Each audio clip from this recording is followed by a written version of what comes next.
ବିହାରୁ ବିହାରୁ ଦଣ୍ଡକାରଣେ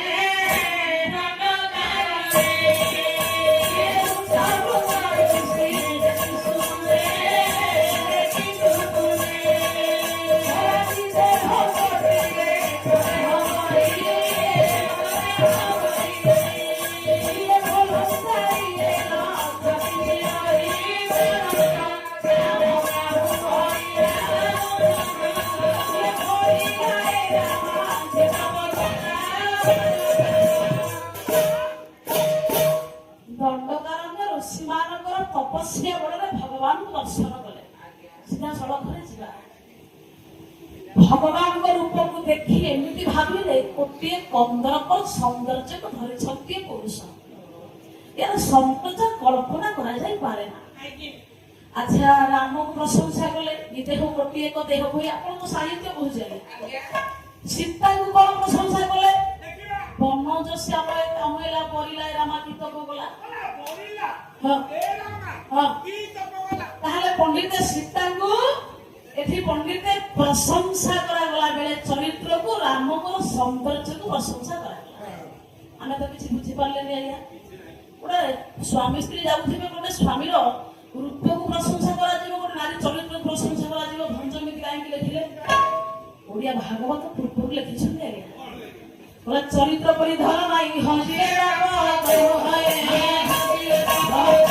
पूर्वजित कर्म नहीं जे जहा स्वामी से जबे होती असुंदर दुखी दरिद्र ताहा गुण करिव सान से विष्णु देव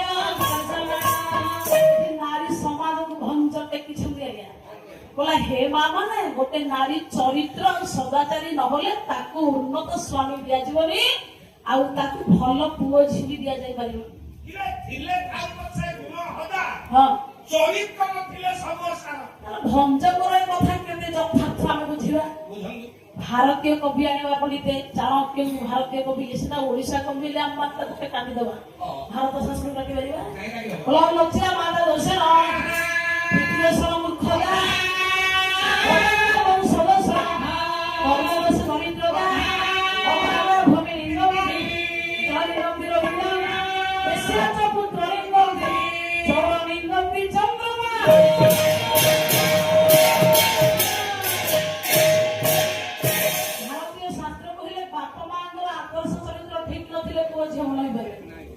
बापा माँ पीड़िते अभद्रा नहीं बाट को जाए अयोग्य काम करेंगे चरित्र कलंक नष्ट नष्ट जाइए पुओ झी भल हे आगे आपण मुझे तो आपण घोषी गाइबे आप अनुभूति करेंगे ना जहाँ बापा माँ गुण पीड़ित संपूर्ण नष्ट हो गर्भर के जगजन्म संतान जन्म हो कि जिते स्वामीजी विवेकानंद को भारत माँ को रत्न गर्भा बोली घोषणा कला पंडित स्वामीजी जगत में कहीं नथिले विवेकानंद को दिगला माँ गुण चरित्र केमी निखुण परिष्कार था जे भूल पुक जन्म देती मार गर्भ को रत्न गर्भ कहला से पंडित सदाचार कल्प न कले बापा माँ गर्भ के उन्नत संतान जन्म हुए से माँ जानकी चरित्र को प्रशंसा कले बोला हे माँ समाज आपण चरित्र जदि आपण मान ठीक अच्छी गुण ठीक अच्छी ताहले आपण गर्भरू योग्यता को जन्म हो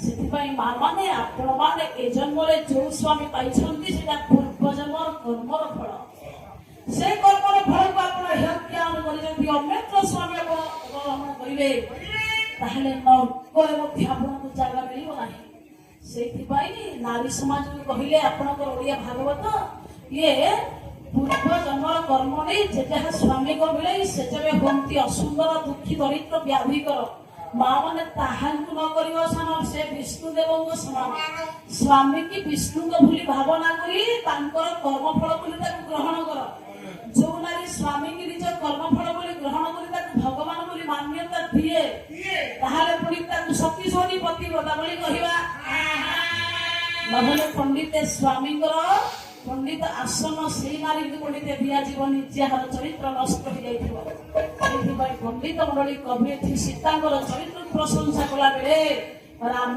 सौंदर्य को प्रशंसा कर कारण जे भली स्वामी एते सुंदर स्वामी पाइबा हेले गोटे नारीर चरित्र सद्गुण नथिले केबे पाइबनी বনঞ্চ শ্যাময়ে কামড়িলা বলিলা এরামা গীত এরামা তপস্ୟା କରିନଥିଲେ ଏମିତି ସ୍ୱାମୀ କେବେ ବିଧାତା ଏଇ କଥା ସୀତାଙ୍କ ଭାବଟାକୁ ତିଆରି କଲେ ଋଷିମାନେ।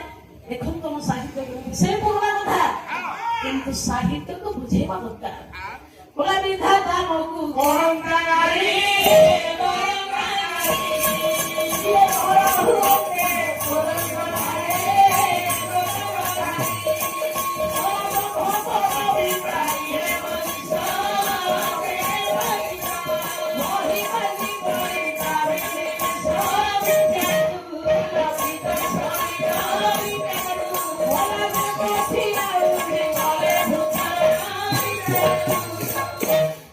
ଆମେ ସବୁ ବାସ୍ତବରେ ନାରୀ।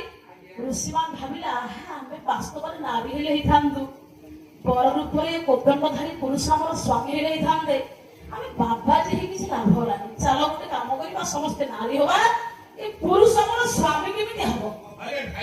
ହଁ ଆଉ ସଖା ନାଇଁ ଏ ସଖୀ ଆପଣ ଭୋଟ ଏମିତି ନାରୀ ହବ ବୁଝ ବୃକ୍ଷର ମକଳକୁ ଶାଢ଼ୀ କରି ପିନ୍ଧିବା, ଆମ ଲାଉ ତୁମ୍ବାକୁ ରଦ କରିବା, ଦୋକାନ ଖୋଲି ଡବଲ ବେଡି ପକେଇବା, କମରି ଫୁଲ, ଭେଣ୍ଡି ଫୁଲ, କଖାରୁ ଫୁଲ। ଋଷିମାନେ ପଣ୍ଡିତେ ନାରୀ ରୂପକୁ ଧରିଦେଲେ, ଲେଖିଲେ ଗଲା ବିଭ୍ରମ ବୁଝିଗଲା ମାନସ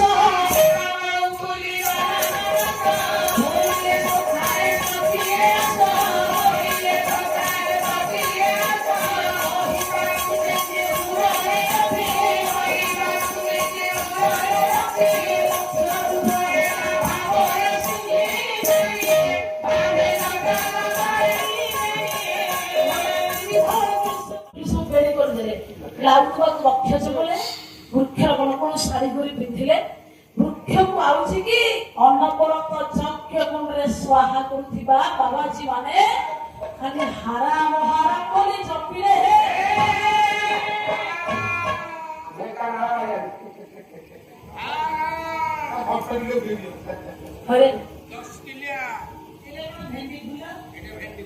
ବାବାଜୀଙ୍କ ନାରୀ ରୂପକୁ ପ୍ରଭୁଙ୍କ ଦୃଷ୍ଟି ପଡିଲା। କାହିଁକି ଆଜ୍ଞା?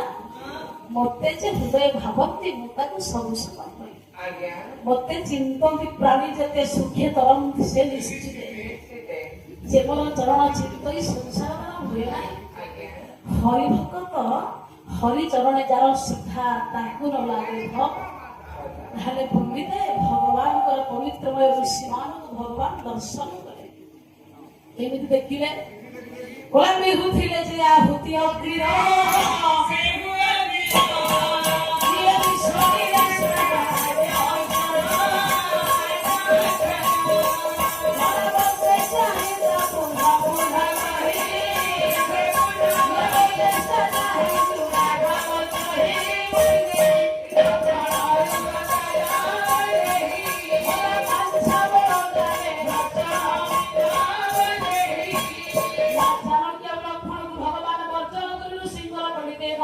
ଭଗବାନ ଦର୍ଶନ କଲେ, ଦିବ୍ୟ ଦୃଷ୍ଟି ପଡ଼ିଲା ଭଗବାନଙ୍କର। ଆଉ ଅଛି ପଣ୍ଡିତେ ସରିଗଲା ତ ସବୁ, ଋଷିଙ୍କର ପଣ୍ଡିତେ ତପସ୍ୟା ସାର୍ଥକ ହେଲା। ଭଗବାନଙ୍କ ଦିବ୍ୟ ଦୃଷ୍ଟି ପଡ଼ିଲା ପରେ ଆଉ ପଣ୍ଡିତେ କଣ ଅଛି? ଗୋବିନ୍ଦ ଦର୍ଶନ ଯେ କରେ ପାପ ନ ରହେ ତା ଭିତରେ। ପଣ୍ଡିତେ ସେ ବ୍ରହ୍ମଚିତ ସ୍ଥିର ଯେବେ ଆଉ କି ଅଛି କୁହ ଭବେ। ତେଣୁ ଆଜ୍ଞା ଭଗବାନଙ୍କର ମନ ଯଦି ଆଜ୍ଞା ପ୍ରଭୁଙ୍କର ହୃଦୟ ପ୍ରଭୁଙ୍କର ପ୍ରତି ଯୋଉ ପ୍ରୀତି, ଯଦି ଆଜ୍ଞା ପ୍ରଭୁଙ୍କ ପାଦ ପାଖରେ ଆମ ମନଟା ଅଛି, ପ୍ରଭୁ ଯାହାକୁ ମିଳିଲେ ତାକୁ ଇତର ବସ୍ତୁ ସଂସାର କଣ ଆବଶ୍ୟକ? ସେଇପରା ସବୁଠୁ ବଡ ମଣି ଆଜ୍ଞା ଋଷିମାନଙ୍କୁ ଭଗବାନ ଦର୍ଶନ କରି କହିଲେ, ମାଗ ଅନନ୍ୟ ପ୍ରେମରେ ମୁଁ ତୁମର ଅନୁପ୍ରାଣିତ ହେଲି, ଯୋଉ ଭାବନା ତୁମର ଅଛି ସେଇ ଭାବରେ ମୁଁ ବନ୍ଧା ହେଲି। ସଂସାର ଯେ ସଂସାର ଅଛି ଝଙ୍କି ଭକ୍ତ କୃପାରେ ଦୁର୍ଚ ଦେହ ମହି ଶୂନ୍ୟ ଭଗତ ମତେ ଖରାପ ଲୋକ ବାନ୍ଧି ପାରିବେନି, ଭକ୍ତ ବାନ୍ଧେ। ଋଷିମାନଙ୍କୁ ଅନନ୍ୟ ପ୍ରେମକୁ ଅନୁପ୍ରାଣିତ ହୋଇ ଦେଇଦେଲେ। ପଣ୍ଡିତେ ଅଜାଣିଦେଲେ ଭଗବାନ ଦାତା ବଳିଦାତା ଦାତା ଜୀବିତ ବାହାନ ହରିଶ୍ଚନ୍ଦ୍ର କର୍ଣ୍ଣଦାତା ମୁଖ୍ୟ ଦାତା ଜନାର୍ଦ୍ଦନ, ଜଗତରେ ସବୁ ଦାନୀ ହଉଛି ସିଏ ଆଜ୍ଞା। ଭଗବାନ ଦେଲେ କଣ ଦେଲେ? ଭୋଲା ବଲ୍ଲଭୀ ତୁମେ ହୋଇବ ଦ୍ୱାରରେ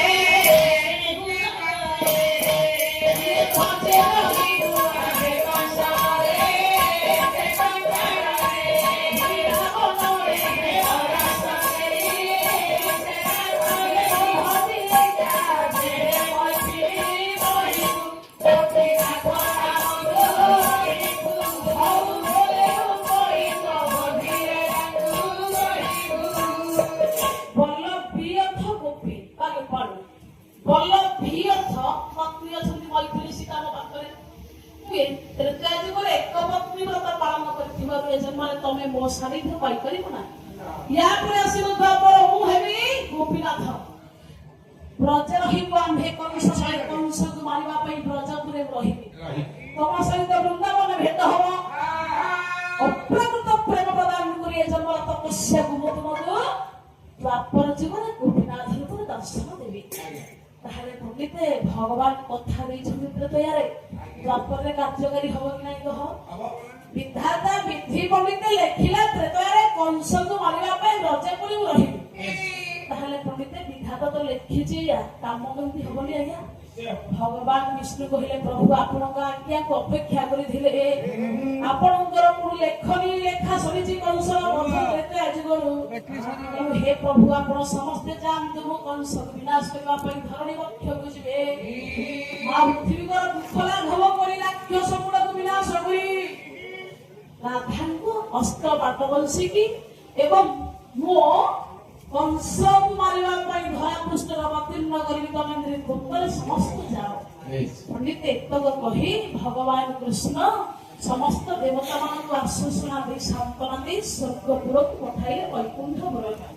ଏକାକିନି ବସିଛନ୍ତି ନାରାୟଣ ଜଗତକର୍ତ୍ତା ବିଷ୍ଣୁ, କଂସର ବଧ କିଭଳି କରିବେ ପଣ୍ଡିତ ଦେବତାମାନଙ୍କୁ ଫେରାଇ ଦେଲେ। ଏକାକିନି ବସି ମନେ ମନେ ଭାବନା କରିଥିଲେ ଜଗତକର୍ତ୍ତା ନାରାୟଣ।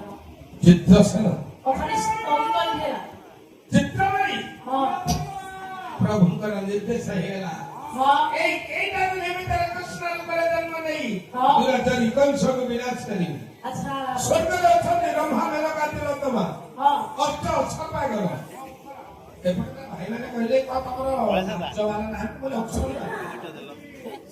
ଗୋଟେ ମିନିଟ ଟାଇମ୍।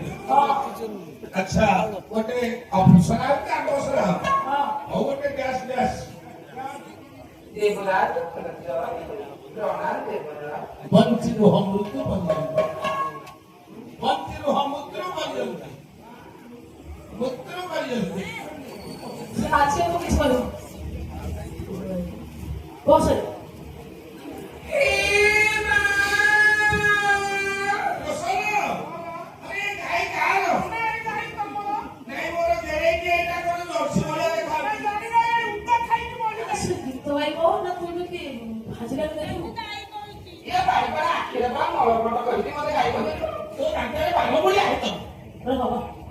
ତମେ ଝଗଡା ହବ ନା ତାଲା କରିବା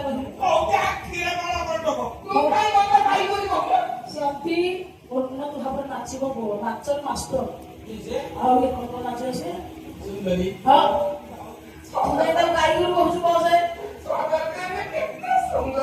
ଆହୁରି ସୁନ୍ଦର ଫେଲି ଏଇ ଯାର ଟାଇମରେ ବିଣ୍ଡି ବନା ହେଇଯାଇଛି।